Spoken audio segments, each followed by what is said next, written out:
The ceremonial hall reeked of desperation and expensive perfume, a combination that made Elena's stomach turn. She pressed herself against the cold stone wall, hoping the shadows would swallow her whole. Around her, she-wolves preened in silk and jewels, their confident laughter cutting through the air like sharpened claws. They had pedigrees, bloodlines, beauty that could stop hearts. Elena had a threadbare dress that once belonged to her dead mother, and a rank so low that most wolves pretended she didn't exist. Omega. The word tasted like ash in her mouth. She'd worn it like a brand for 21 years, felt it in every dismissive glance, every cruel whisper that followed her through the pack territories. The mating ceremony happened once a year, under the harvest moon, when unmated wolves gathered to find their destined partners. For wolves like the preening she-wolves surrounding her, it was an opportunity to climb higher, to secure powerful alliances. For wolves like Elena, it was survival. To be chosen meant protection, a pack, a purpose, a roof that didn't leak, and meals that didn't depend on scraps from the kitchen. To be passed over again meant another year of sleeping in the servants' quarters, of keeping her eyes down and her mouth shut, of enduring the casual cruelty that Omegas learned to absorb like rain. Elena had attended 3 ceremonies before this one. 3 times she'd stood in these shadows, watching others find their mates while she remained invisible.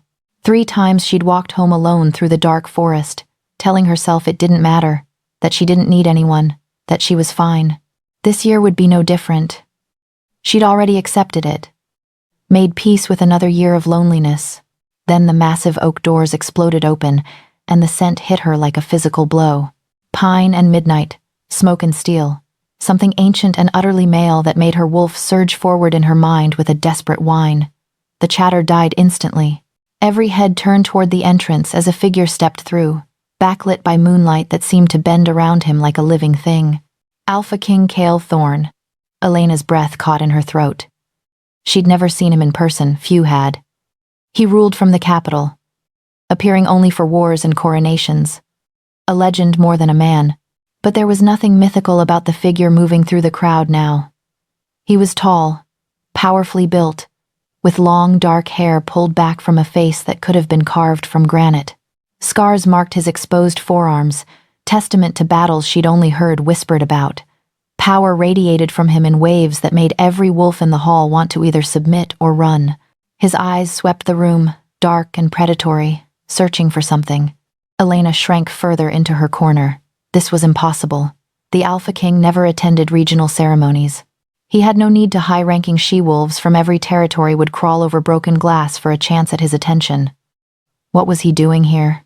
Those dark eyes continued their methodical search, passing over the beautiful she-wolves who straightened and preened, desperate for his notice. Lady Morgana, a stunning beta with midnight hair and curves that made males stupid, stepped forward with a practiced smile. Several others followed her lead, creating a wall of silk and perfume between the Alpha King and the rest of the hall. Elena felt relief wash through her. Good. Let them have him. Let them play their political games. She would slip out the side door, go back to her tiny room, and forget this night ever happened. She took one step toward escape. His head snapped in her direction. Their eyes locked across the crowded hall, and the world tilted sideways. Elena's wolf slammed against her consciousness with such force she gasped, every nerve in her body suddenly on fire.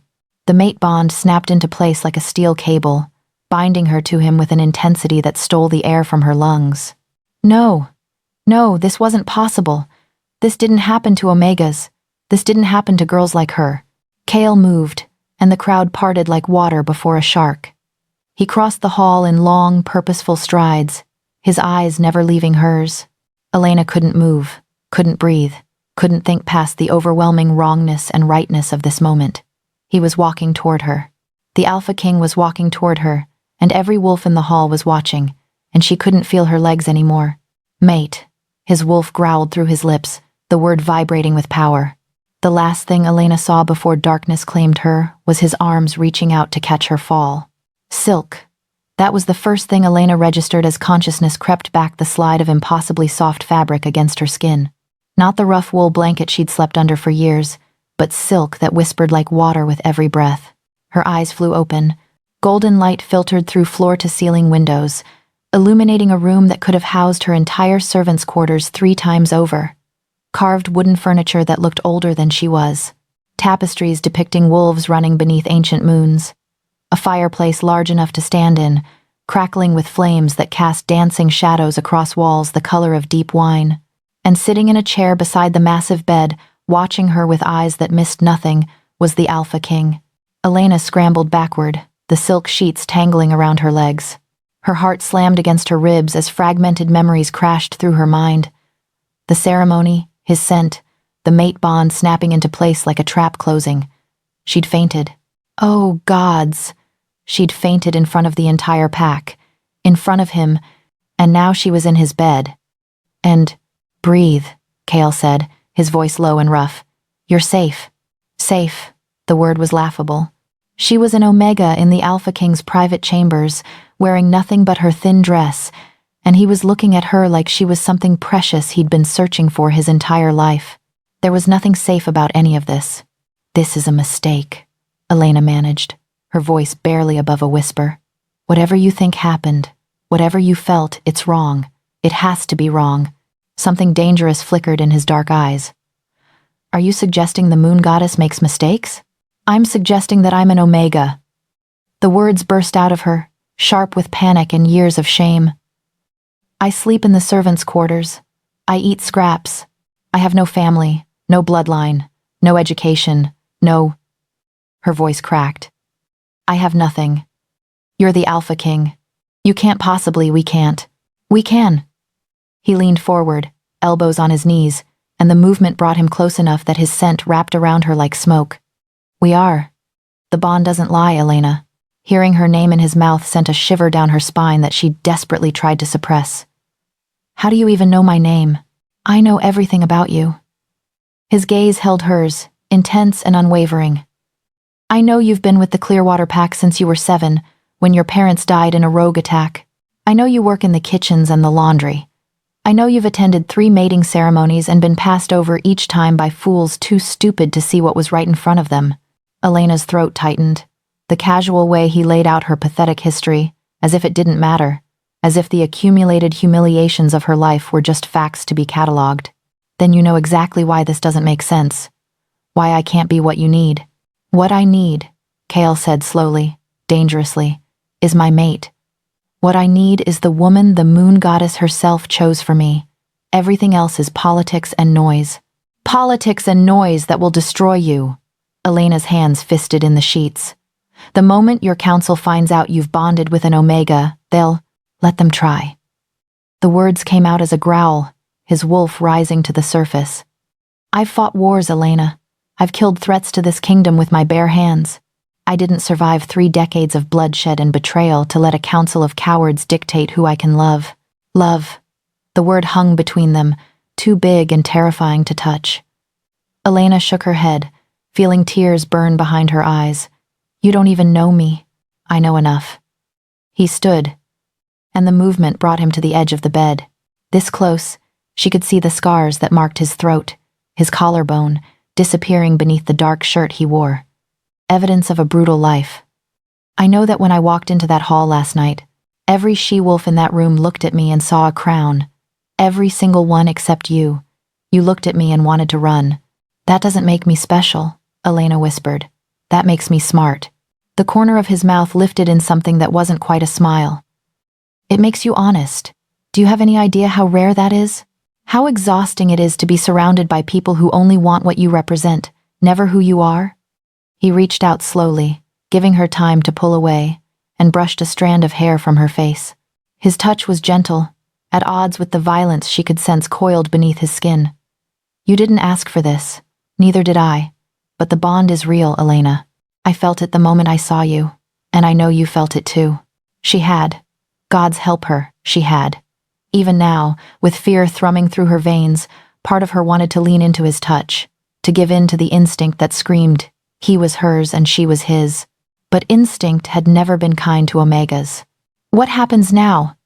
Elena forced herself to ask. Now, Kael said, his hand falling away. You stay here while the bond settles. I'll have proper quarters prepared for you. Clothes, anything you need. You'll be under my protection, which means anyone who tries to harm you answers to me personally." His eyes darkened. "And trust me when I say, no one wants that. And if I refuse?" The question was pointless. They both knew rejecting a mate bond could kill them both, but she had to ask, had to know if she had any choice left at all. Kael studied her for a long moment, and something that looked almost like pain crossed his scarred face. "Then I'll let you go, and we'll both spend the rest of our lives half alive, feeling the echo of what we could have had." He stepped back, giving her space. "But I don't think you will, because underneath all that fear, Elena, I see someone who's tired of hiding, someone who's stronger than she knows." He moved toward the door, then paused. "Take your time. When you're ready, there are clothes in the wardrobe and food on the table by the window. No one will disturb you without my permission." The door closed behind him with a soft click, leaving Elena alone in a room that cost more than her entire life, wearing silk sheets she had no right to touch, and facing an impossible choice that would change everything. The palace corridors were designed to intimidate, and they succeeded brilliantly. Elena followed 2 steps behind the stern-faced servant woman who'd arrived an hour after Kael left, her eyes trying to take in everything while her instincts screamed at her to run. Marble floors polished to mirror brightness, vaulted ceilings that soared 3 stories high, portraits of past rulers staring down with expressions that ranged from regal to murderous. This wasn't a home. It was a monument to power, and she didn't belong here. "These will be your quarters until the formal claiming ceremony," the servant said, her tone flat and professional as she opened a set of double doors. "Should you require anything, pull the cord by the bed. Someone will attend to you." The rooms were smaller than Kael's chambers, but still impossibly grand by Elena's standards. A 4-poster bed, draped in silver fabric. A sitting area with cushioned chairs she was afraid to touch. Windows overlooking gardens so perfectly manicured they looked painted. It was beautiful and suffocating in equal measure. "Thank you," Elena managed. The servant's lips pressed into a thin line. She gave a perfunctory bow that somehow conveyed absolute disdain and left without another word, the door closing with a definitive click. Elena released a breath she didn't know she'd been holding.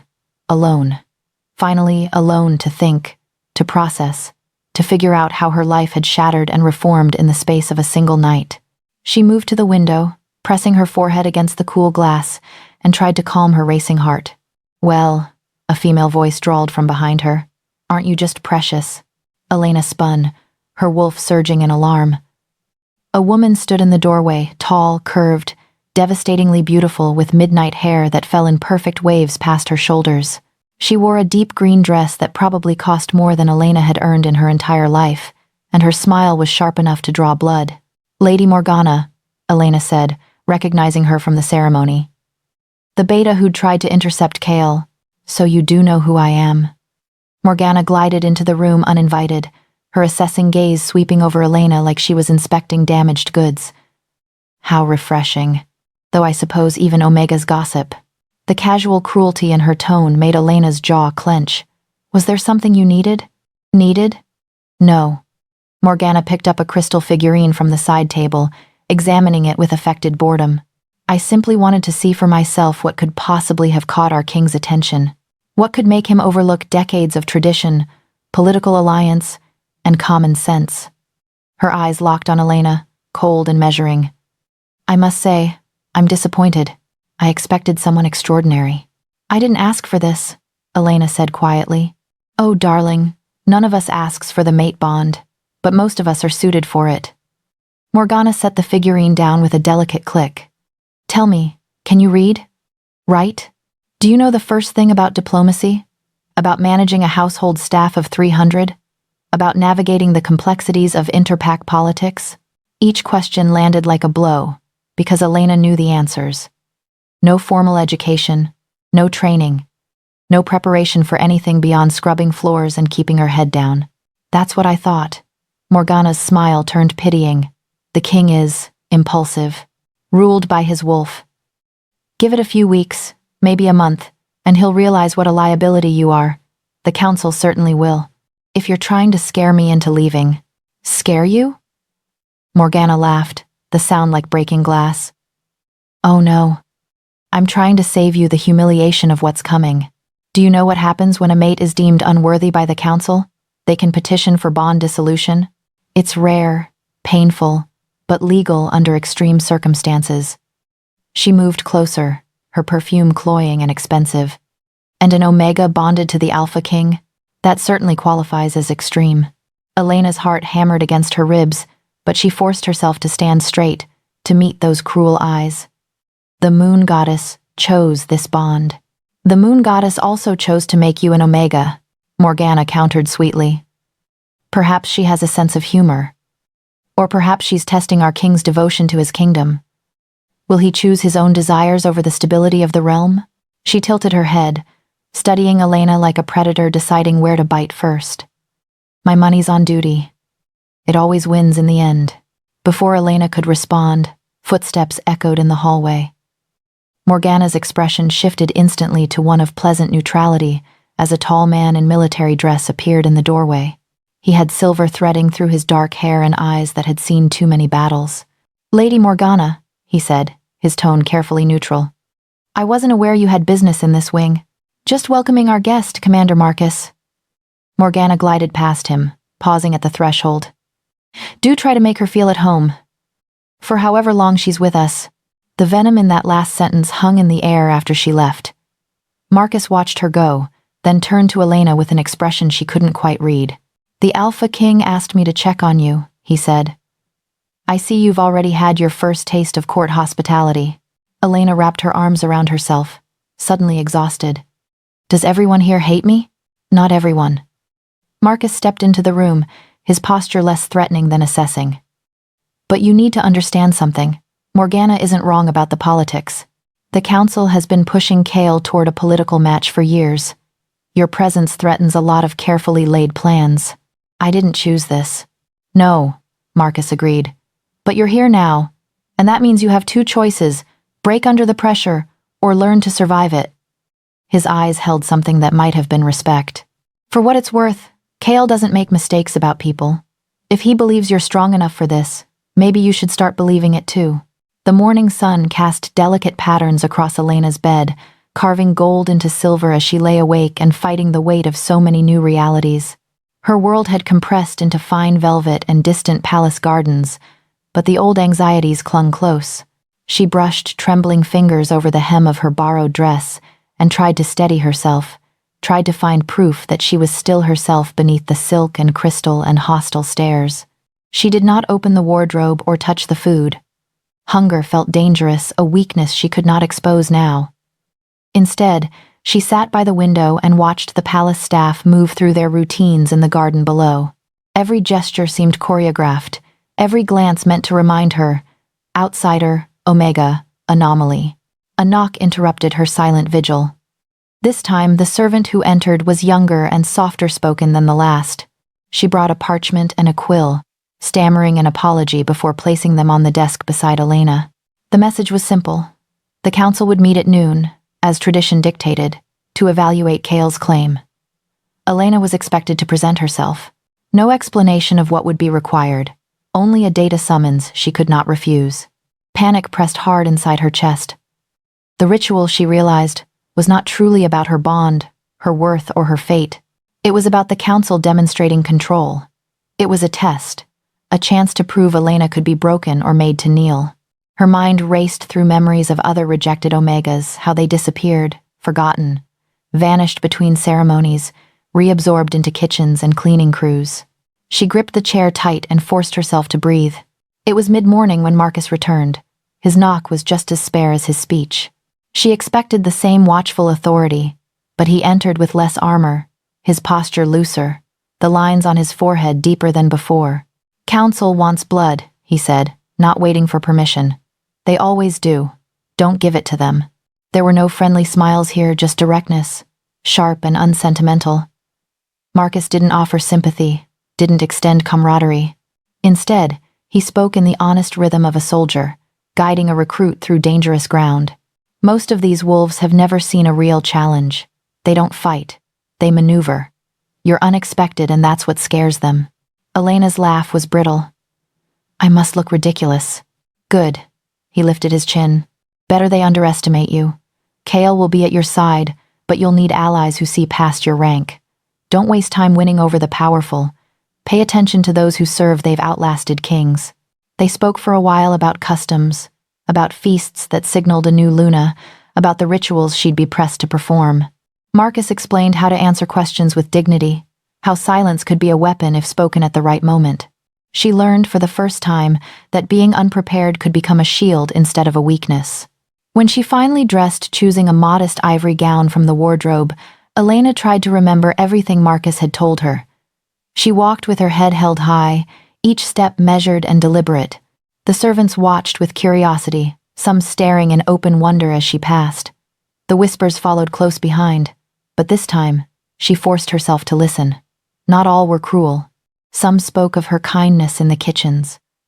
Others wondered aloud about fate, about the meaning of the moon goddess choosing a wolf so distant from the throne's pedigree. The council's chamber was a cold circle of stone and velvet, every seat filled by an elder with eyes like polished silver knives. Kael entered first, his bearing regal and expression unreadable. Elena followed, nerves jangling but chin raised, meeting the council's scrutiny without flinching. Questions came fast about her past, her family, her education. Each answer she gave was honest, sometimes meek, never boastful. One council member insisted Omegas lacked strength. Another warned of tradition's importance. Elena replied only when necessary. She let the silence weigh heavy when the accusations grew petty. Kael did not speak until the end. When he finally rose, his words cut through the room. I claim Elena as my mate, not because her rank pleases you, but because she is the only wolf strong enough to face this council and not break. If you doubt her, doubt me. I have never chosen a path without weighing its costs. A hush followed. Marcus's eyes found hers, a quiet nod of approval, fleeting but fierce. When they left the chamber, Elena felt changed. She had not won their trust, but she hadn't surrendered herself, either. And when Kael touched her hand, a quick, private squeeze before the corridor swallowed them, she realized that surviving, here, was itself a declaration. Even if the world insisted she did not belong, she had managed, for one moment, not to kneel. The formal dinner was a carefully orchestrated torture. Elena sat at Kael's right hand in the grand dining hall, surrounded by council members and high-ranking nobles whose smiles were as sharp as the silver knives arranged beside their plates. Crystal chandeliers cast prismatic light across faces that watched her every movement, waiting for her to use the wrong fork, mispronounce a name, reveal herself as the fraud they believed her to be. She dressed carefully in a deep sapphire gown that Elena, Kael's sister, had sent with a note. Armor comes in many forms. The fabric was beautiful, but it felt like a costume on her body, another reminder that she was playing a role she hadn't auditioned for. Miss Elena, Lady Cassandra said from across the table, her voice carrying that particular blend of courtesy and condescension Elena was learning to recognize. Tell us about your family's lineage. I confess I'm unfamiliar with the Mora bloodline. The table quieted. Every conversation died as heads turned toward her, vultures circling prey.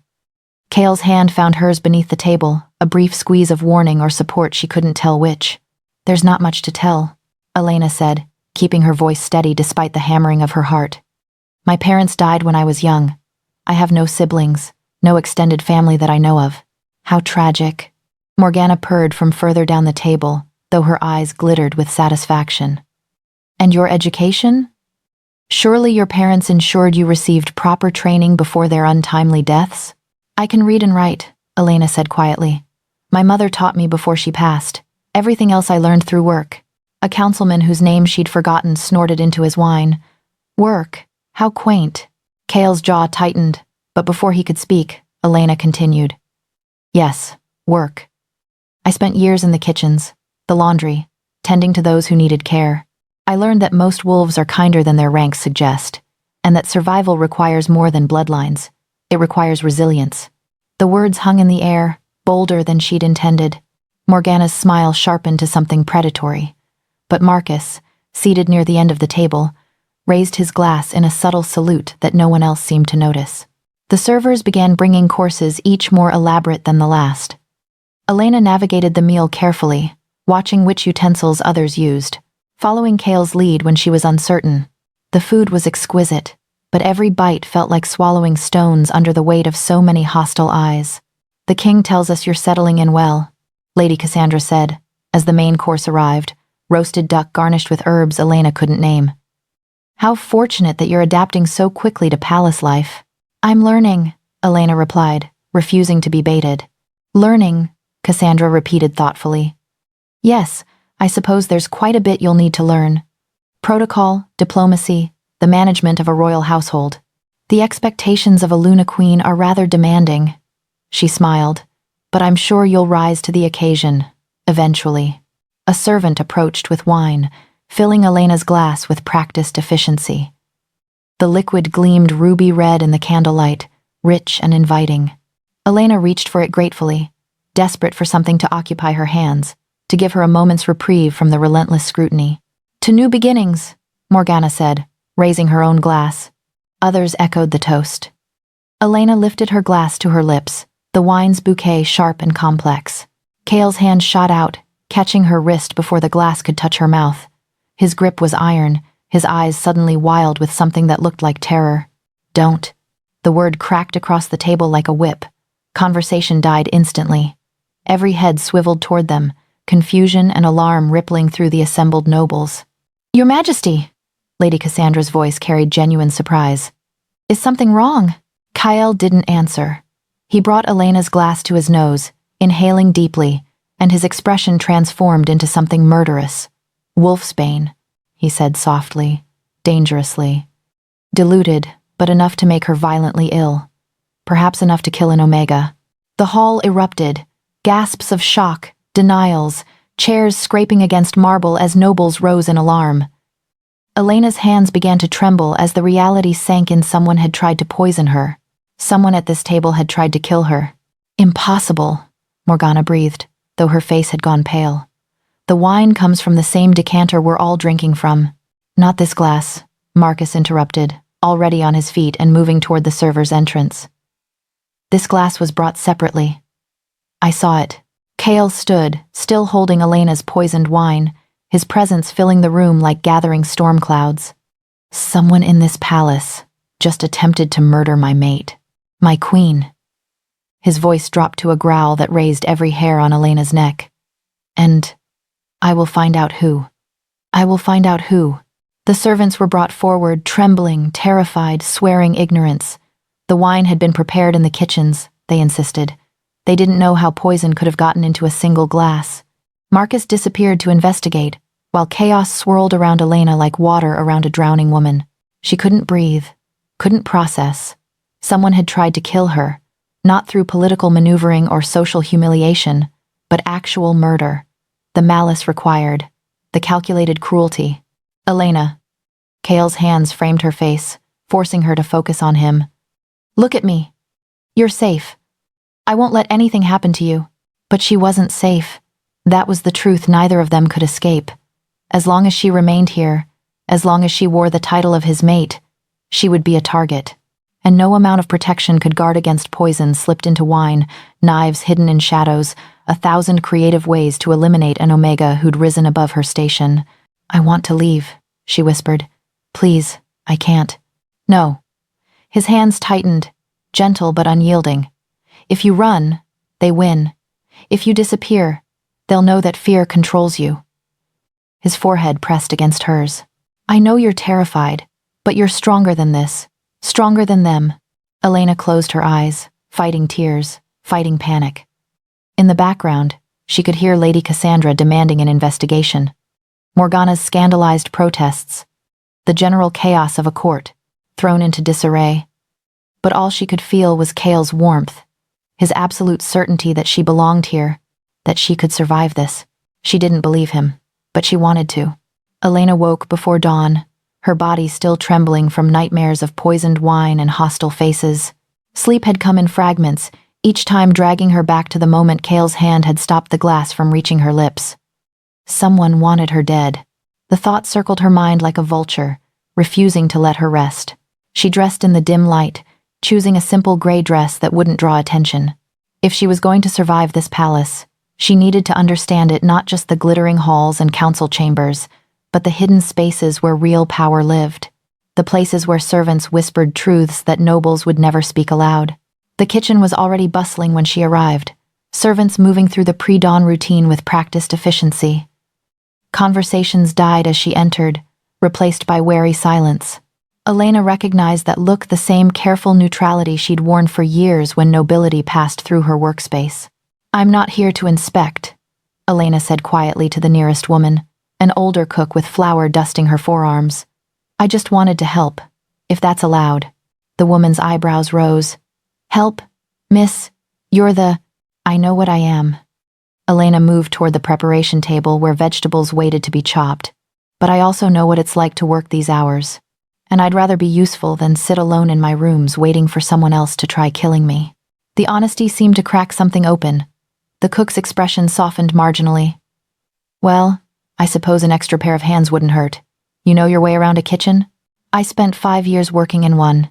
That earned her a few surprised glances, but no one objected as Elena picked up a knife and began peeling potatoes with the muscle memory of countless early mornings. The work was meditative, grounding her in something real and simple, while the palace's political machinations churned overhead. Gradually, conversations resumed around her. Servants spoke in the shorthand of long familiarity, complaints about demanding nobles, gossip about romantic entanglements, worries about aging parents in distant villages. No one addressed Elena directly, but no one stopped her from listening either. "Heard they still haven't found who poisoned the wine," a young server murmured to another. "Guards questioned half the kitchen staff last night. Marcus thinks it was someone from outside," the cook said, keeping her voice low. "Says the real palace servants wouldn't be so sloppy about it." Elena's hands stilled for a fraction of a second before resuming their work. She filed the information away, saying nothing. The door swung open and Marcus himself entered, his military bearings softened slightly by the early hour. He scanned the kitchen, his eyes landing on Elena with something that might have been approval or exasperation. She couldn't tell which. "Miss Elena," he said formally, "the Alpha King has been looking for you. I'll go to him shortly." Elena finished the potato she was working on, setting it aside with deliberate care. "Thank you for letting me help," she said to the cook, who nodded with something close to respect. Marcus waited until they were in the corridor before speaking. "You're making a habit of surprising people." "I'm making a habit of trying to survive," Elena corrected. She kept her voice steady despite the exhaustion weighing on her. "The nobles hate me. The council wants me gone. But the servants, they know what it's like to be overlooked. If I'm going to have any allies in this place, they'll come from below, not above." Marcus studied her with those battle-sharp eyes. "That's smarter than most realize." He paused at a junction in the corridor. "The king is in his study. But before you go to him, there's something you should know. The council is pushing for an accelerated claiming ceremony within the week. They want to force his hand. Why the rush? Because every day you remain unclaimed is another day they can work to undermine the bond. Once you're formally marked as Luna Queen, their legal options narrow considerably." He crossed his arms. "But the ceremony requires certain protocols. You'll need to demonstrate knowledge of pack history, ritual significance, diplomatic protocols. They're hoping you'll fail publicly." Fear threaded through Elena's chest, cold and familiar. "I don't know any of those things." "Then learn." Marcus's expression was unforgiving but not unkind. "You have 4 days. I'll help where I can. Court protocol, basic diplomacy. The rest is up to you." "Why?" Elena asked suddenly. "Why help me? You serve Kael, yes. But you could just as easily wait for me to fail and move on." Marcus was quiet for a long moment. When he spoke, his voice carried weight of old memory. 20 years ago, I was a nobody from a border pack. No rank, no connections. Kael saw something in me that no one else did and made me his second. He doesn't choose based on bloodlines or politics. He chooses based on worth. His gaze held hers. If he believes you belong at his side, then maybe the rest of us should stop assuming we know better than our king. The words settled into Elena like stones in still water, creating ripples she couldn't fully map yet. 4 days, she repeated. 4 days, Marcus confirmed. Starting now. The palace library was a cathedral of knowledge. 3 stories of shelves stretched toward vaulted ceilings painted with constellations that glowed faintly in the lamplight. Leather-bound volumes lined the walls, their spines embossed with gold lettering that spoke of centuries of accumulated wisdom. Elena had never seen so many books in one place. had never imagined such wealth of words could exist. Marcus had left her here with a stack of texts on royal protocol and pack history, instructions to memorize what she could before exhaustion claimed her. That had been hours ago. Now, as moonlight filtered through the tall windows, Elena's eyes burned from reading and her mind swam with information about bloodline hierarchies, ceremonial procedures, and the intricate dance of diplomatic language. She couldn't do this. The claiming ceremony required her to recite lineage protocols, demonstrate knowledge of the 7 founding packs, and respond to ceremonial challenges with precise ritual phrases she'd never heard before 4 days ago. Every page she turned revealed another layer of complexity, another opportunity for public humiliation. Elena pushed back from the desk, frustration burning in her throat. She wandered deeper into the library, past the well-maintained sections into areas where dust gathered on forgotten spines. Here the books were older, their leather cracked and faded, titles written in languages she couldn't read. A thin volume caught her eye not because of its appearance, but because it had been misshelved, stuck between 2 massive tomes on agricultural policy. The leather was dark red, almost black, and when she pulled it free, dust cascaded like falling stars in the lamplight. "The Lost Queens of the Northern Territories," Elena read aloud, her voice barely a whisper in the vast silence. She opened it carefully, the spine crackling with age. The text was handwritten in elegant script, describing queens who had ruled alongside their mates in the centuries before the 7 founding packs had unified. Most entries were brief, a name, a date, a territory, but one made her pause. Queen Liana of the Silver Moon Pack, born of Omega blood, marked by the crescent birthmark, she rose to rule beside Alpha King Aldrich through wisdom and courage when bloodlines failed. Her reign brought 20 years of prosperity before she was erased from official records by the Council of Purity, who deemed Omega rulers an aberration to be forgotten. Elena's hand moved involuntarily to her left shoulder blade, where a crescent-shaped birthmark had always rested beneath her clothes. She'd thought it nothing, a random mark of pigmentation her mother had called beautiful but meaningless. Her heart began to race. She flipped through more pages, finding scattered references to Liana, a queen who'd instituted reforms protecting lower-ranked wolves, who'd negotiated peace treaties when her mates' warriors had failed, who'd been beloved by the people and feared by the nobility, and who'd been systematically removed from every official history after her death, her achievements attributed to others, her very existence denied. You won't find her in the approved texts. Elena spun, the book clutched to her chest. An elderly woman stood in the shadows between shelves, her silver hair braided in the old style. Her eyes were sharp despite her age, assessing Elena with an intensity that felt familiar but not hostile. "Who are you?" Elena asked. "Meredith.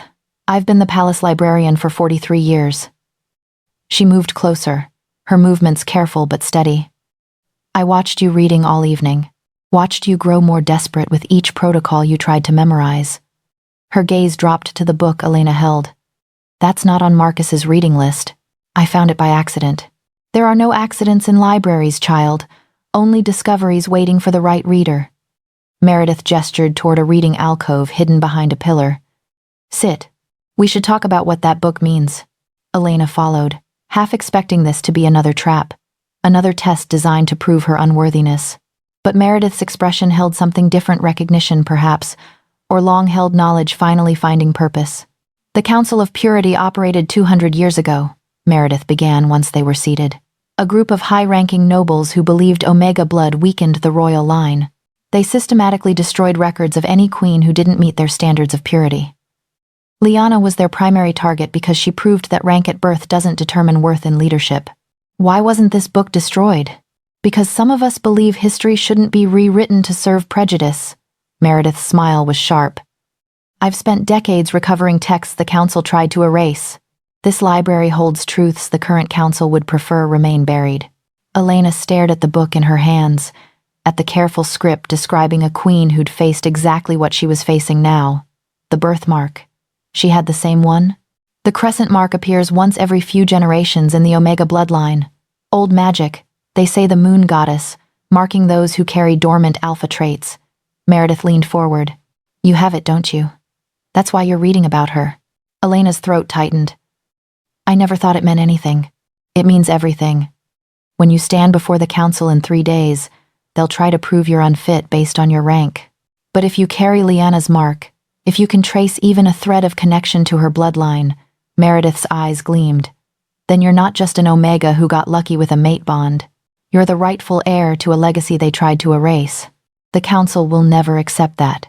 They won't have a choice if you present the evidence correctly. Pack law is absolute bloodline claims supersede rank prejudice. If you can prove descent from a recognized queen, even one they tried to forget, they cannot legally deny your right to stand beside Kael. She pulled another book from the shelf beside her, this one filled with genealogical charts. I've been researching your family line since you arrived. Your mother's maiden name was Thorne, wasn't it? Elena nodded, confused. That's the anglicized version. The original was Thornheart, a branch family of Lyanna's line that survived the purge by hiding their heritage and accepting lower ranks. Meredith spread the charts before her. It's all here, fragmented, hidden across centuries of records, but traceable. You're not just Kael's mate, Elena. You're a lost queen's descendant, and that changes everything. The claiming ceremony hall was built to intimidate. Vaulted ceilings disappeared into shadow despite the hundreds of candles burning in iron chandeliers. Stone pillars carved with wolves in various stages of hunt lined the perimeter, their eyes seeming to follow movement. The council sat elevated on a curved dais, 12 faces ranging from openly hostile to carefully neutral, all watching as Elena entered.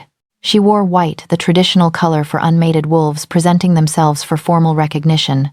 The dress was simple but elegant, courtesy of Elena Thorne, who'd squeezed her hand that morning and whispered, "You're stronger than they know. Show them." Her hair was braided in the old style, woven with silver thread that caught the candlelight. And hidden beneath the dress, against her left shoulder blade, the crescent mark burned as if it knew its significance would soon be revealed. Kael stood at the center of the hall in formal black, his expression carved from stone. They'd agreed he would not intervene unless absolutely necessary. This was her trial, her chance to prove herself. But his eyes held hers across the distance, steady and certain, a lifeline in dark water. Lady Cassandra rose from her seat at the council's center, her voice carrying through the hall with practiced authority. "Elena Mora, you stand before this council to be evaluated for the position of Luna Queen. Do you accept this trial willingly?" "I do." Elena's voice didn't shake. "Small mercy. Then let us begin." Cassandra's smile was sharp. "First, you will demonstrate knowledge of pack lineage, recite the founding of the 7 great packs and name their original alphas." This was the easy part. Marcus had drilled her relentlessly. Elena recited the names and territories, the dates and alliances that had shaped their world. Her voice grew steadier with each answer, muscle memory carrying her through material she'd memorized until it lived in her bones. A council member whose name she'd forgotten interrupted. "And what of the laws governing inter-pack marriage? Surely you understand the protocols." "Marriage between packs requires council approval for royalty, parental consent for nobility, and pack leader acknowledgement for warriors. Omegas," she paused deliberately, "were historically excluded from such protocols, as we were deemed property rather than participants." A murmur rippled through the council. Cassandra's eyes narrowed.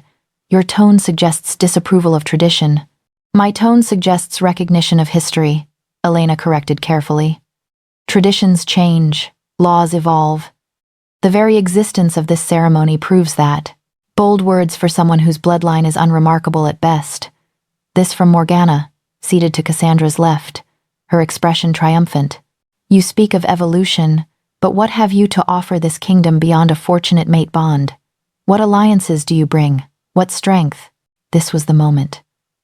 Elena felt it like lightning about to strike, the culmination of 3 days spent in archives with Meredith, tracing genealogies and verifying claims.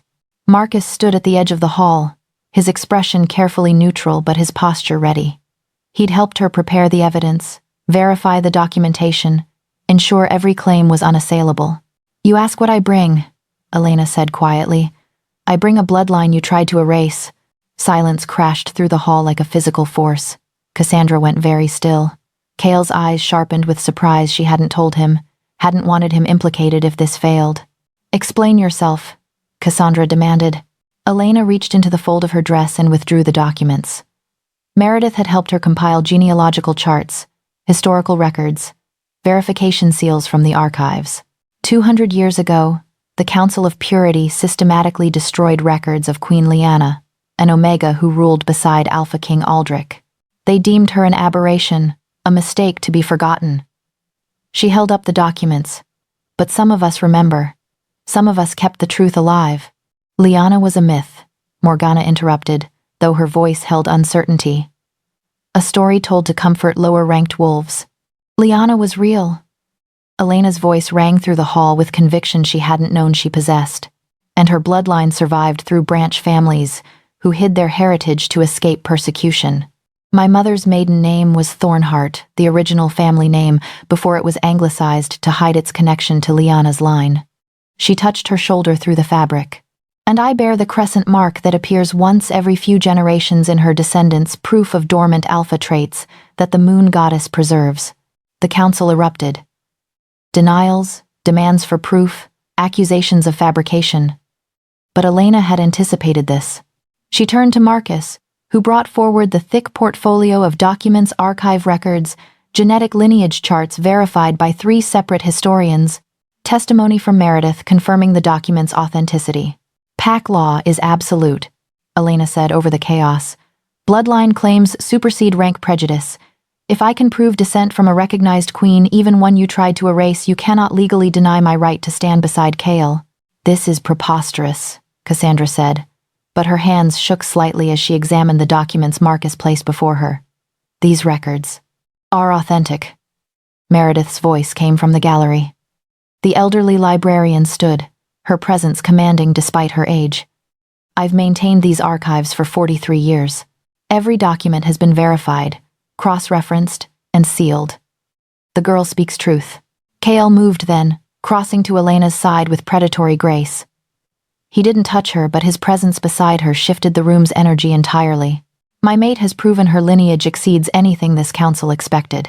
She carries the blood of a queen you tried to forget, a queen who ruled with wisdom and compassion when force failed. His voice dropped dangerously. Now you will either acknowledge her right to stand beside me, or you will admit that your objections were never about bloodlines. They were about maintaining power through prejudice. The accusation hung in the air, sharp as drawn steel. Cassandra's expression twisted between fury and calculation. Several council members exchanged glances. The political implications clear: deny Elena now and expose their true motivations. Accept her and lose the leverage they'd been building. Finally, one of the older council members stood, a scarred wolf whose name Elena remembered as Elder Thomas. The documents appear authentic. Pack law is clear. If the girl carries Liana's bloodline and bears the crescent mark, her claim is legitimate. He looked at Elena with something that might have been respect. I vote to acknowledge her right to the claiming ceremony. 3 others followed. Then 5. The tide turned not from approval but from legal necessity. They couldn't deny verified bloodline without exposing themselves to charges of corruption. Cassandra's jaw tightened, but she inclined her head with visible effort. Then let the claiming proceed. Though I reserve the right to verify these documents further. Verify all you wish, Elena said softly. Truth doesn't change with scrutiny. As the council descended into procedural discussions, Kael's hand found hers, hidden in the folds of her dress. His fingers squeezed once pride, relief, wonder, all conveyed in that simple touch. Elena had won. Not through surrender, not through making herself smaller, but by refusing to let them erase her the way they'd erased Liana. By standing in her truth and demanding they see her. The formal claiming ceremony took place under the full moon, as tradition demanded. The great courtyard had been transformed. Torches lined the perimeter, casting flickering shadows across stone that had witnessed centuries of such rituals. Pack members from all 7 territories crowded the space, their faces illuminated by firelight, their expressions ranging from curiosity to outright hostility. Elena stood at the center in ceremonial robes of deep crimson, the color of Luna Queens throughout history. The fabric was heavy with embroidered silver wolves that seemed to move in the torchlight. Her hair hung loose down her back, as custom dictated, and the crescent mark on her shoulder had been revealed, painted with ceremonial ink that made it glow faintly in the darkness. Kael stood opposite her, equally resplendent in black and silver, his expression fierce with barely contained emotion. Between them stood Elder Thomas, the only council member who'd voted for her without political calculation. He held an ancient ceremonial blade, its edge gleaming. We gather under the moon goddess's eye, Thomas began, his voice carrying across the silent crowd. To witness the claiming of Elena Thornhart, descendant of Queen Lyanna, as Luna to Alpha King Kael Thorne. The use of her full lineage name sent murmurs through the crowd. Some approving, others skeptical, all recognizing the significance. The ceremony proceeded through traditional elements, the recitation of pack history, the exchange of territorial oaths, the symbolic sharing of wine that wasn't poisoned this time. Marcus had personally verified it. Elena's voice remained steady despite her racing heart, speaking words that felt both ancient and immediate, binding herself to Kael and to the kingdom she'd never imagined ruling. Then came the challenge. It was Lady Cassandra who invoked it, stepping forward from the council's position with calculated timing. "I invoke the right of question," she declared, her voice cutting through the ceremony like a blade. "An ancient privilege that allows any council member to challenge a Luna candidate's worthiness before the claiming is complete." Kael's expression darkened dangerously. "The council already voted." "To acknowledge her bloodline," Cassandra interrupted smoothly. "But bloodline alone doesn't make a queen. Character does. Strength does. And I question whether someone raised as Omega possesses the necessary qualities to lead." The crowd erupted in whispers. Elena felt the weight of hundreds of eyes, the expectation of failure pressing down like physical force. But she'd prepared for this. Marcus had warned her that Cassandra wouldn't surrender without one final attack. "What is your question?" Elena asked, her voice calm despite the chaos swirling inside her chest. Cassandra's smile was sharp. "A Luna queen must be willing to make impossible choices for her pack's survival. So I ask you this: if you had to choose between saving your mate or saving 100 innocent pack members, which would you choose?" The silence that fell was absolute. It was a trap question, designed so any answer would condemn her. Choose Kael and prove herself selfish, willing to sacrifice her people for personal love. Choose the pack members and appear cold, disloyal to her mate bond. There was no right answer. Elena felt Kael tense, ready to intervene, but she caught his eye and shook her head minutely. This was her fight. "You ask me to choose between my mate and my people," Elena said slowly, letting her words carry to every corner of the courtyard. "But that question reveals more about you than it does about me." She stepped forward, closing the distance between herself and Cassandra. "A true leader doesn't accept impossible choices. A true leader finds the third option that saves everyone, or dies trying." "Pretty words," Cassandra countered, "but reality isn't kind to idealism. What would you actually do?" "I would do what Queen Lyanna did 200 years ago when faced with the same question." Elena's voice grew stronger. When her mate was captured by rival packs, and they demanded she surrender 3 border territories in exchange for his life, she didn't choose between him and her people. She went into enemy territory alone, negotiated a peace treaty that lasted 30 years, and brought him home without surrendering an inch of land. She held Cassandra's gaze. She proved that wisdom and courage can accomplish what force cannot. "That's the legacy I claim. That's the queen I choose to emulate." Marcus was nodding slightly from his position in the crowd. Even some council members looked impressed despite themselves. Elena pressed her advantage. "You judge me for being raised Omega, as if my rank defined my worth. But I've lived among the lowest members of this society. I know their struggles, their strengths, their perspective, something none of you have experienced."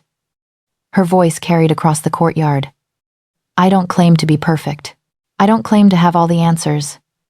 But I claim the right to lead with compassion, as well as strength. To see wolves that you've made invisible. To remember that a kingdom is only as strong as its weakest member." The words hung in the moonlit air, resonating in ways she hadn't intended. She saw servants in the crowd standing straighter, their expressions transformed. Saw younger wolves who'd been watching with skepticism, now leaning forward with something like hope. "The Omega shows wisdom beyond her years," Elder Thomas said into the silence. "I have heard enough. Does anyone else wish to challenge?" No one spoke. Even Cassandra seemed at a loss, her carefully constructed trap having backfired spectacularly. Morgana stood in the shadows, her expression unreadable but her posture defeated. "Then let the claiming proceed," Thomas declared. What followed was ancient ritual, Kael's hand on her shoulder over the crescent mark, the ceremonial words that bound them officially. The crowd's acceptance shone through the traditional howl that started with Marcus and spread until hundreds of wolves were calling to the moon in recognition of their new Luna Queen.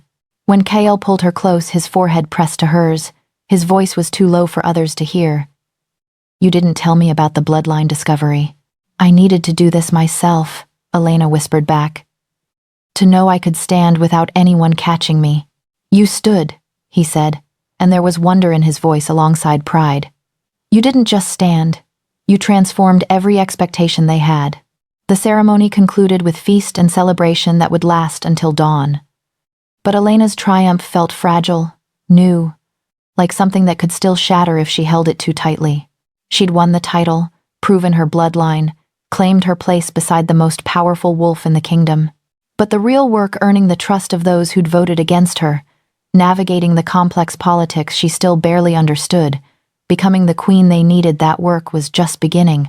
Still, as Kael's hand found hers and the pack celebrated around them, Elena allowed herself one moment of pure relief. She'd survived. Against every odd, every expectation, every carefully laid trap, she'd survived and claimed her place. And maybe, just maybe, she'd earned the right to believe she deserved it. Dawn bled softly against the palace towers, painting the stone in gentle golds and fragile pinks. Elena stood before the grand mirror in her private chamber, robe pooled around her feet and moonmark bared, tracing the faint outline of the crescent as if willing herself to believe it was real. Her reflection gazed back, changed her eyes fierce and new, but inside, the old ache still lingered, whispering doubts she wasn't sure would ever entirely leave. A knock drew her from reverie. Elena Thorne, Kael's sister, friend, and unexpected refuge, entered with a dazzling smile. "It's time," she whispered, pressing a thin silver circlet into Elena's trembling hands. "You earned every piece of this day." The coronation hall thrummed with energy. Every noble, council elder, and servant filled the vast chamber. The walls pulsed with collective anticipation, the scent of pine and polished wood heavy in the air. Marcus met her entrance with a nod that held pride and warning in equal measure. She was Luna, but memory of opposition and old wounds would not fade quickly. At the head of it all stood Kael, sunlight crowning his head in a golden halo, his expression open, nearly vulnerable. He took her hand, fingers strong and warm, and together they ascended the dais. Elder Thomas lifted the wolfstone crown, its ancient gleam reflecting 100 torches. Elena felt the weight settle over her, not only of metal and jewels but of every choice and doubt, every moment of fear, and every refusal to break. The final vows echoed a promise to rule not with pride, but with compassion, to fight for the invisible as fiercely as for the strong. The crowd watched in charged silence, some faces open with hope, some shuddered in resentment. Kael's voice rang out, clear and steady, declaring her queen of the moonlit court, willing to defy every tradition for the world they wished to build. His oath, spoken not just to her but to every soul present, bound them before gods and ghosts and history. As the great doors swung open to flood the hall with the dawn, courtiers bowed low, servants watched wide-eyed, and the first howls rose in greeting, acceptance, defiance, and longing, all weaving together into one new beginning. Later, in the sanctuary of their quiet chamber, Elena pressed her brow to Kael's and let herself finally unravel, tears a mix of exhaustion and uncertain joy spilling between them. "I am afraid," she admitted, voice barely audible. "So am I," Kael whispered back. "But together, we shape what comes next. They will learn a new kind of strength." Wrapped in the hush of early sunlight and the warmth of his arms, Elena realized her battle was not finished, it had only changed shape. But for now, with the kingdom's hopes at her back and the bond steady in her chest, she let herself believe. She was queen, not because of marks or birthright, but because she had faced darkness and chosen not to kneel. And as the light climbed higher, illuminating every corner of the old palace, Elena Thornheart was crowned in both shadow and in light, ready, finally, to lead.